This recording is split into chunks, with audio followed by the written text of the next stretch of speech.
na yenko eye Larteh ekuapem North Mensi no emu wapo ye mantem no emu na manfo dodo na wo honso esu ba ko no na wo monsusu wo se wakwan a wonam so de tu kwan sa hyenkafo ne akwantifo no ekwan na tete apansa wo bom penimfo abo kame ese penimfo abu asom duanti se sa na bekode a afimpiri ne adoni na abato no enya de so betubi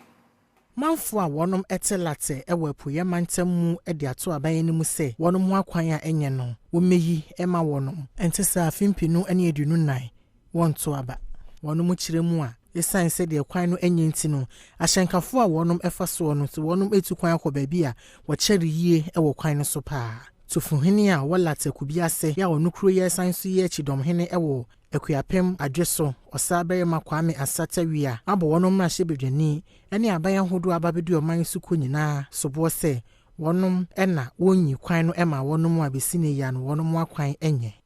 ye kwan ne de asai pa na yesu fra wonya wo hwe mayen aban kwa aban ba wodada ye kwa ya kan wasam sa ye tebe poso ye kwan ni ye kura eniti ne ye kan se ye sra ban ye sra na akufu ado se omo modin ara no me ye kwan ne mayen efise ye ni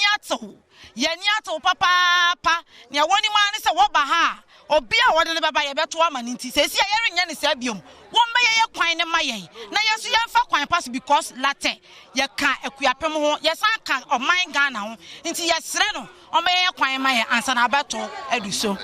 ena temamufo bia woni amane boni etwetwe nkomo no kire haw bia wo famu abra wonom enam sa kwan no so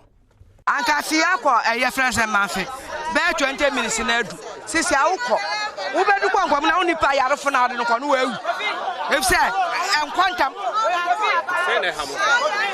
ya wonye ma bebre so pentam awunya kwan ese driver fo no so wo ma adjust pipe na ne nyina ese na se ye wo MP wa ha MP ye vote ma no onsi hada biom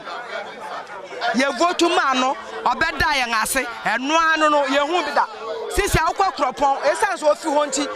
gotem kura wa aka na effort gotem kura wa aka na effort na Larteh kuro de enka ho nti esra ban so ameye kwa na ma ye nwotu